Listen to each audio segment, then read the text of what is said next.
Myles Munroe is with me, and we are going to have a glorious day and a glorious week all this week. Listen, every time Pastor Myles Munroe is with me, the phones just ring off the hook, and I love it. We are going to talk again about the kingdom today, but you have a brand new book called God's Big Idea, Yes. Reclaiming God's Original Purpose for Your Life. I'm ready to hear you. I really want to know more. God has really gifted you with this.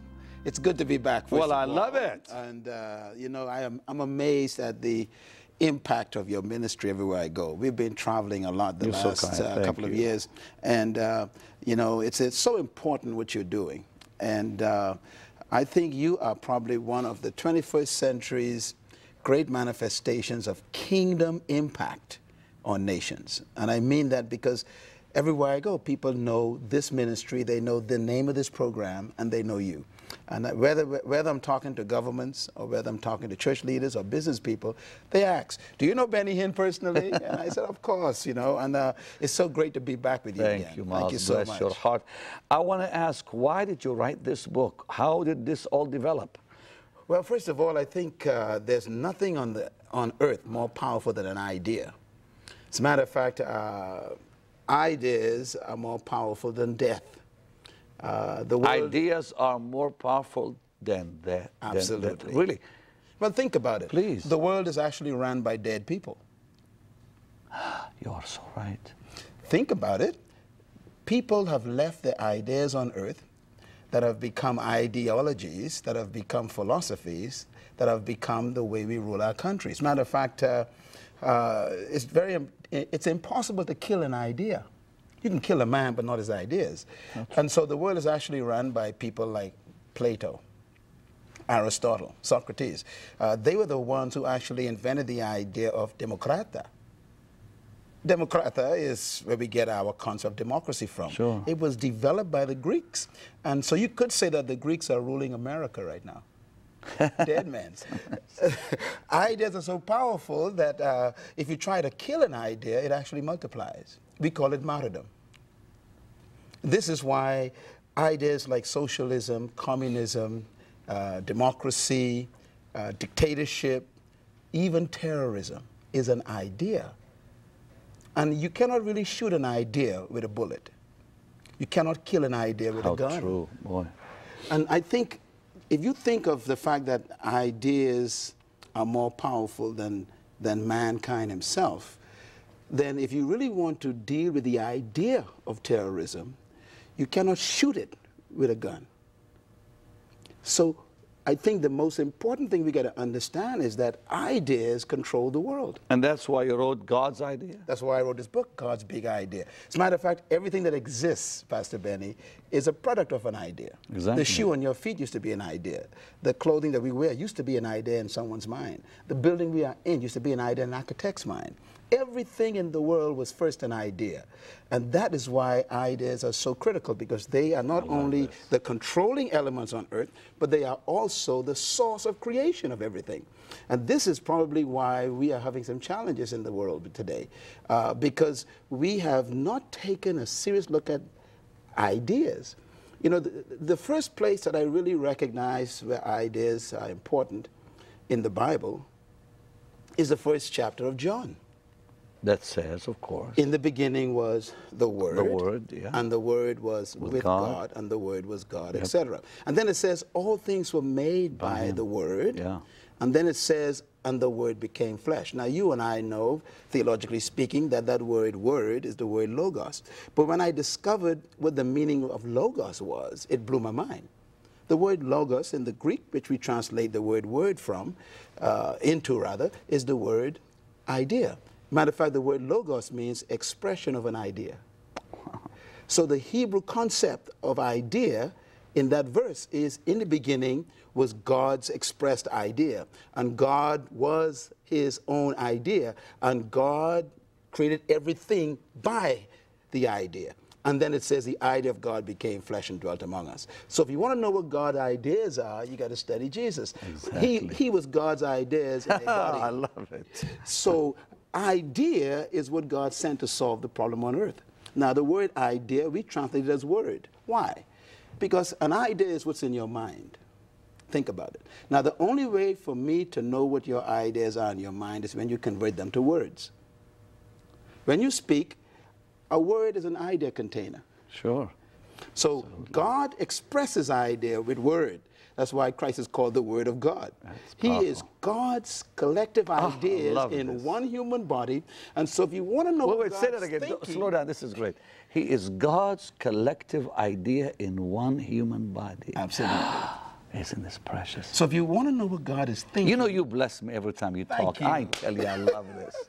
Keep talking to me. This is great. And if you want to know what God is thinking, then all you have to do is study Jesus.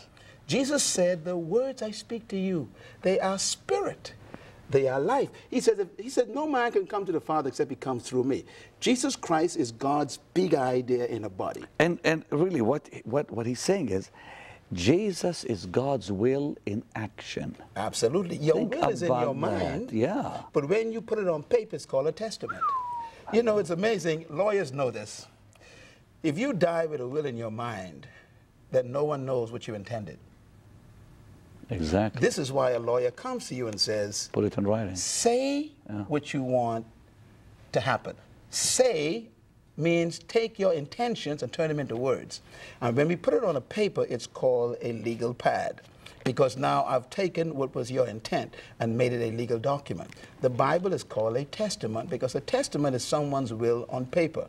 Jesus Christ is God's will in a body. Wow. And your will is your ideas. What do you think about? Now, here's what's important. If you try to destroy an idea, it multiplies. That's why Christ says, if you guys try to kill me, I'm only one kernel of corn. You don't want to touch this. Because if you bury this corn, he says it's going to bring back thousands and thousands, millions. You know, this is where martyrdom comes from. So if we really want to solve terrorism problem, for example, we think that destroying a person will solve terrorism. But I discovered something. God's conclusion was that the world needed a new idea. Exactly. Think for a minute. Exactly. So he didn't send an army, he didn't send warriors, he didn't send soldiers, he sent the word. God's because the idea, most powerful thing on earth is an expressed idea. So what you're saying is God fought an idea with his idea. No, you're getting ahead of me. I love it. Exactly. You see, the solution to the world's problems, which are all ideological problems, how true, is a counter idea. How true. That's why God sent the word to solve the world's problem. If God sent an idea to solve the world's problem, then it means that the world's problem is ideas. And so all of our ideas are corrupt. Romans chapter 12. We don't understand Paul's mind sometimes. Paul says, look, the only way we can see a new world, he says, is first of all, you must stop being conformed to this world, to the ideology of this world. That's exactly. Then he says, be transformed by the renewing of your mind, so that you may know what is God's perfect will. You know, you're explaining even something's happening today. We hear on the news, we are fighting an ideology. That's the point I'm making. Yeah, because we're not fighting an army. Right. We're not fighting terror. Yes. We're fighting an ideology. That is very, very dangerous. And only God's idea can defeat that. You're getting ahead of me. That's why the book. I'm going to slow down then and let you talk. But you see, this is the key to victory. Yes. Keep talking, please. You know, the most powerful thing on earth is a thought. And a thought is an idea that's conceived. And the most dangerous thing is when a thought becomes a word, because now it becomes an influential power. That's why Christ says, be careful what you listen to. Yes, exactly. Because you are transmitting people's ideas into your mind. Yep. And this is why God sent the word to change the world, to save the world, to redeem the world. And Jesus said that I am life. The words I speak to you, they are spirit, and they affect your life. And so we got to study, what was Jesus containing? What was his idea that he contained? And I am pleased to announce that his idea is an old idea. As a matter of fact, the idea of God is as old as time and as fresh as tomorrow. I love it. Because God's idea hasn't changed. You know, Paul, let me just say something to Paul. in Romans 12. Paul yeah, you were says, saying that earlier. I love yeah, it. Paul says if we want to be transformed, he didn't say go get a new mind. He said I'm renew pausing it, for a yeah. reason. He says you got to have your mind renewed. Now, re is a prefix. Re means to go back to the original state. So whenever you add a prefix re to a word, it means to go backward. You see, the fall of man produced a new ideology. God says, look, come back to my original idea I about love mankind. Why I made the earth, why I made these planets, why I created the universe, why I put man on this planet. He said, come back to the original idea. Then you'll be transformed into what I intended. So what you're saying is when Adam was created, his mind thought like God thought. You are thinking correctly. And then when sin entered in, his mind became corrupted, polluted. He had a new idea. He had an idea, exactly, a new idea that brought death. Damnation, absolutely. Damnation. Think about this. So what God is saying is come back to the original state. God's plan originally was, you know, it's very carefully stated by that deliverer called Moses. In the first book of Moses, in chapter 1, God states his original idea. His idea was, he says, let us make man in our own image and our likeness.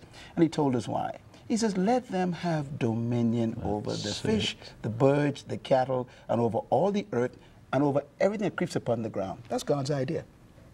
It's not a mysterious idea. Let me quote it again. He says, let's make a species called man in our own image. That means our own nature and character. Let them have dominion over the earth and everything in the planet. In other words, God's idea was to have a planet, and I'm going to use the term now in the book, colonized by heaven. Oh, I love that. So God's original idea was to colonize the earth. Physical earth with the kingdom of heaven. Exactly. Through his children. Exactly. And this is why the idea is so awesome. Colonization is the extension of a kingdom in a foreign territory, impacting it with its purpose, its will, its intent, until that territory takes on the culture of the kingdom. But now you said through his children. So as you go on talking this week, we're going to see how we're going to get into becoming an extension. Absolutely. Yeah. And you see, the entire goal of colonization is to transform a territory into the kingdom. You know, I was born in 1954 in an island called New Providence in the Bahamas. When I was born, I was not born in a country. I was born in a territory called a colony. Only kingdoms colonize. Colonization is when a kingdom extends its governing influence to a foreign territory and converts the territory into the kingdom so that the people take on the culture, the values, the morals, and the standards and the lifestyle of the king. So when you come to the Bahamas, I was born, we speak English because our king speaks English. We drink tea because our king drinks tea. We wear ties in 90 degrees because the king wears ties in 30 degrees. We drive on the left because the king drives on the left. In other words, when you colonize a place, it becomes just like the kingdom. Now, therefore, the standards of living changed for us. We became as wealthy as the kingdom. We became as healthy as the kingdom. And we're going to get to this, talk about this week, because you see, this is the key. God doesn't want to take earth to heaven. He wants to bring heaven to earth. He wants to take heaven to earth. Yep. So that's why, you know, I believe 100% in heaven. I believe in heaven more than I believe in earth. Because earth is temporary. The Bible said that which is seen came from that which is unseen. So I believe in heaven. Secondly, I believe in prosperity more than anybody else. Why? Because heaven ain't got no poverty. And he wants the same thing to happen on earth. So that's why Christ didn't have to teach the prosperity of wealth, because to him, wealth was a natural culture. Poverty was strange to Jesus. And then in heaven, there's no sickness. So health and healing is a culture. That's why Jesus hates disease. He hates sickness. Why? It's against the culture of heaven. And he wants the whole earth to be sickness-free. What you're saying... That's why your ministry is so important. And that's why what you're saying is so powerful. And I want to just repeat what he said very quickly. Thy will be done on earth as it is in heaven. There is no sickness in heaven. There is no poverty in heaven. There is no darkness in heaven. God wants to bring heaven to earth, plain and simple. And one of these days, the earth will become the capital. Well, here's how we talking. You see, matter of fact, earth is supposed to be a colony of heaven from the beginning. And the first thing that destroys a colony is independence. Oh, my Lord, how right you are. When Adam in chapter 3 disobeyed the king, he declared independence from heaven, and earth became an independent state, lost its kingdom government. And that's why the first thing Adam lost was a government, not a religion. And that's why it says when the Messiah comes, he's not bringing a religion. That's not what Adam lost. It says, for unto us a child will be born, a son will be given. And then it says he's coming with the government upon his shoulders. And of the increase of his government, there will be no end. You know, Why? you're answering Adam lost the government amazing questions you're answering. Like, why did God place the tree of the knowledge of good and evil in the garden? Absolutely. He was offering Adam heaven A choice. or earth, Absolutely. a choice. And the devil came and said, hey, why don't you be independent of God? And he Absolutely. lost it. You see, keep in mind that Lucifer used to be a part of the government. Well, of course. And because of insubordination, an attempted coup, he was expelled from the original country. And so he is very angry at the government. And he knows that earth was intended to be God's colony, extension of heaven. That's why he came to the planet to encourage the colony to commit treason. You know, keep in mind what Satan asked Adam. He told Adam, he says, look, do you want to be like God? He told Eve. Now, they were already like God. This is why the greatest temptation of the devil is self-doubt. We're going to stop here. We're almost out of time. I tell you what, you just better tune in tomorrow to listen tomorrow. Listen, this will bring a revolution to your life. I'm telling you, what you're talking about, nobody